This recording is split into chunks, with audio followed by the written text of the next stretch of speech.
day, everyone. I hope you are having a great week. Well, for our discussion for today, I want us to look at what vaccines are. Okay, we are going to talk about vaccines before we tackle the AstraZeneca and the Sputnik V in regards to its efficacy, the papers that has been published. But first, you need to understand what vaccines are. I want you to sit down and enjoy. Now, what are vaccines? Vaccines are a suspension of weakened, killed, or fragmented microorganisms or toxins, or of antibodies or lymphocytes that is administered primarily to prevent diseases. So the main focus, the main aim of vaccines are to prevent diseases. A vaccine can confer active or passive immunity. Okay, active or passive immunity against a specific harmful agent. Okay, when we say an active immunity, okay, this is an immunity against a specific harmful agent by stimulating the immune system to attack that particular agent. Once stimulated by the vaccine, the antibody producing cells called B cells, okay, remain sensitized and ready to respond to the agent should it ever gain entry into the body. Passive immunity, however, conferred by a vaccine is by providing antibodies or lymphocytes already made by an animal or a human donor. Vaccines are usually administered by injection, but some are also given orally or even nasally. Example in the case of the flu vaccines. Vaccines that are applied to the mucosal surface, such as those lining the gut and the nasal passages, seem to stimulate a greater antibody response and may be the most effective route of administration.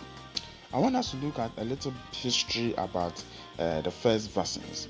Now, the first vaccine was introduced by a British physician, that was Edward Jenner, who in 1796 used the cowpox virus to confer protection against smallpox, a related virus, in humans. Prior to that use, however, the principle of vaccination was also applied by an Asian physician who gave children dried crust, okay, from the lesions of people that were suffering from smallpox to protect them against the disease. While some developed immunity, others also developed the disease. Jenner's contribution was used as a substance similar to but safer than smallpox to confer immunity. He thus exploited the relatively rare situation in which immunity to one virus confers protection against another viral disease. In 1881, French microbiologist called Louis Pasteur also demonstrated immunization against anthrax by injecting sheep with a preparation containing attenuated forms of the bacillus that causes the disease. 4 years later, he then developed a protective suspension against rabies. Now, how are vaccines effective? Okay, vaccines effectiveness.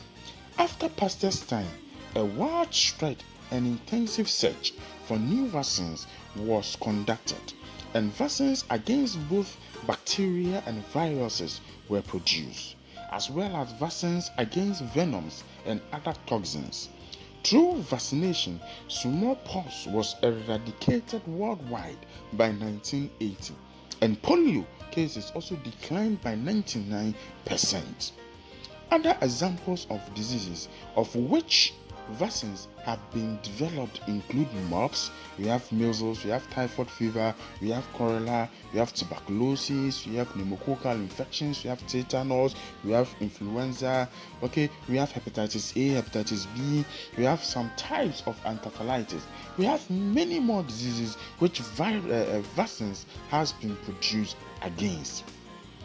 Although some of these vaccines, are less than 100% effective or are used only in a population at high risk, vaccines against viruses provide especially important immune protections since unlike bacterial infections, viral infections do not respond to antibiotics.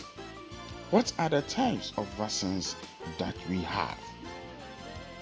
The challenge in vaccine development consists in devising a vaccine that is strong enough to ward off infections without making the individual seriously ill. To that end, researchers have devised different types of vaccines. Now, the first one, weakened or attenuated vaccines, consists of microorganisms that have lost the ability to cause serious illness but retain its ability to stimulate the immune system. They retain the ability to stimulate immunity. They may produce a mild or a subclinical form of the disease. Attenuated vaccines include those for measles, mumps, polio, rubella, and tuberculosis. We also have the inactivated vaccines, which are those that contain organisms that has been killed or inactivated with heat or chemicals. Inactivated vaccines elicit an immune response, but the response is often less complete than with attenuated vaccines. Because inactivated vaccines are not as effective as fighting infections as those made from attenuated microorganisms, greater quantities of inactivated vaccines are administered. Vaccines against rabies, against polio, some forms of influenza and cholera are made from inactivated microorganisms. Another type of vaccine is a subunit vaccine, which is made from proteins found on the surface of infectious agents. Vaccines for influenza and hepatitis B are of that type. When toxins, the metabolic byproducts of the infectious organisms, are inactivated to form what we call toxoids, they can then be used to stimulate immunity against tetanus, diphtheria, and whooping cough. In the late 20th century, advances in laboratory techniques allowed approaches to vaccine development to be redefined. Medical researchers could then identify genes of pathogens. When we say pathogens, these are disease-causing microorganisms. So the genes that encode the protein or proteins that stimulate the immune response to that particular organisms, that allowed the immunity stimulating proteins called antigens to be mass produced and used in vaccines. It also made it possible to alter pathogens genetically and produce weakened strains of the virus. In that way, harmful proteins from pathogens can be deleted or modified, thus producing a safer and more effective method by which to manufacture attenuated vaccines. So right now, we've heard about pathogens, we've heard about antibodies, we've heard about antigens. So those are the three key terms you are supposed to note when it comes to the vaccine manufacturing. Now let's continue. We have another technology which has been employed in the use in developing vaccines. That is the recombinant DNA technology. The recombinant DNA technology has also been proven useful in the development of vaccines to viruses that cannot be grown successfully or are inherently dangerous.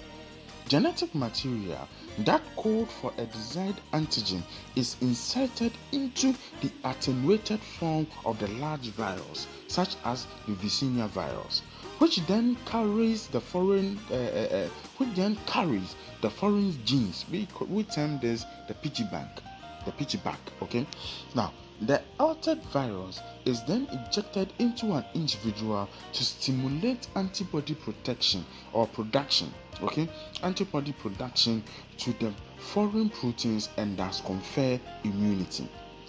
The approach potentially enables the vaccinia virus to function as a live vaccine against several diseases. Once it has received genes that was derived from the relevant disease-causing microorganisms.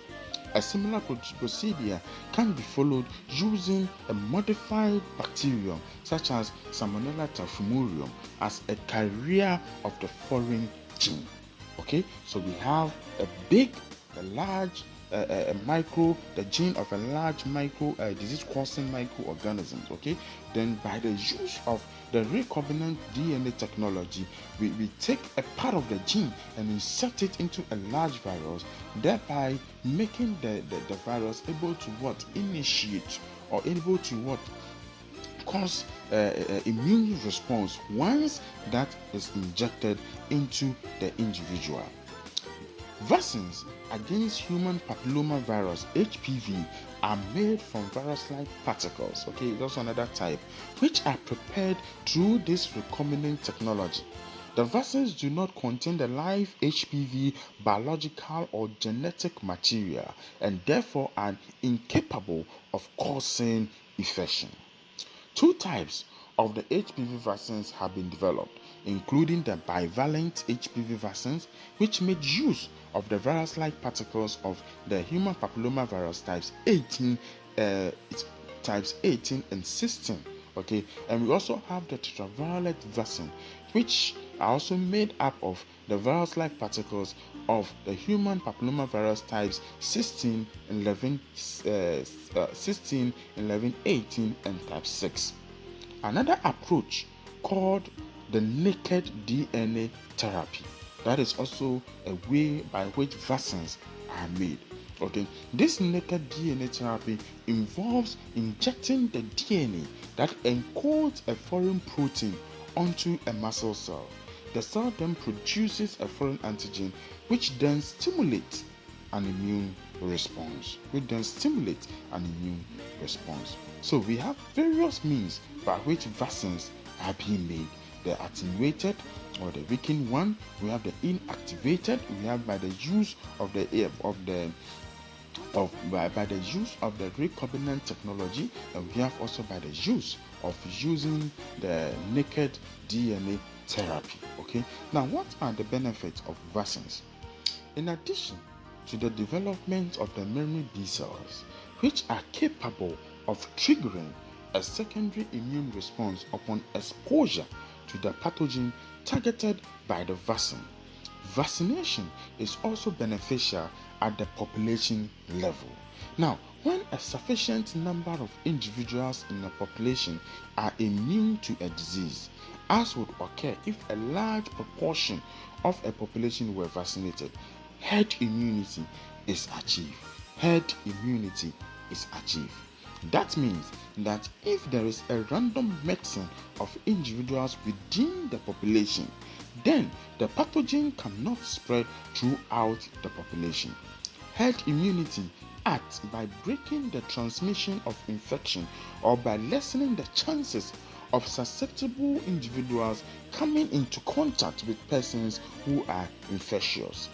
Herd immunity provides a measure of protection to individuals who are not personally immune to the disease. For instance, individuals because of their age or any underlying conditions cannot receive vaccines. Okay, now, or individuals who receive vaccines but still remain susceptible. Herd immunity plays an important role for these individuals. Okay, and through the use of this technique, through the beneficial or through herd immunity, okay, there has been a successful eradication of smallpox, and it is also vital in the preventing and the spread of diseases such as polio and measles. What are some of the adverse effects of vaccines? Vaccination carries some risk of reaction.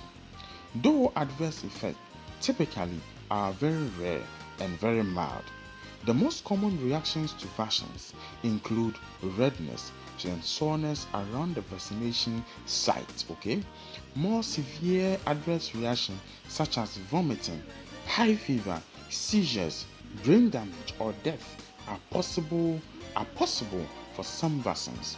Such reactions are exceptionally rare, however, occurring in less than 1 in a million of people for most vaccines. Severe reactions also tend to affect not only certain populations but certain persons whose immune system are compromised by pre-existing diseases such as HIV/AIDS, and then also individuals who are also undergoing a form of chemotherapy. Claims have been made that vaccines are responsible for certain adverse health conditions, particularly autism, speech disorders, and inflammatory bowel disease. Some of these claims are focused on the use of the thimerosal, which is a mercury-containing compound which is normally used as a preservative in vaccines. Some people believed that autism was a form of mercury poisoning caused specifically by thimerosal in childhood vaccines. Now, those claims has been discredited. Okay, those claims has been discredited. It has no water, it has no truth.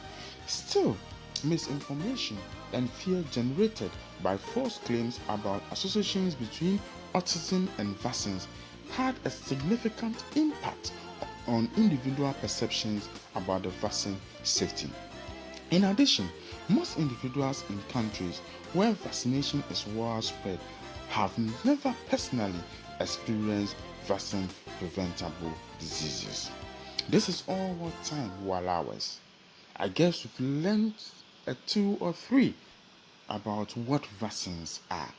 I want you to make the effort to go for the corona vaccine, and you will be fine. I took mine on Friday, and I'm fine. Today I'm fine. Okay, in our next episode, we'll look at the various types of the vaccines which are on the market and which were approved by the Food and Drugs Authority, Ghana. Okay, have a nice week. Thank you.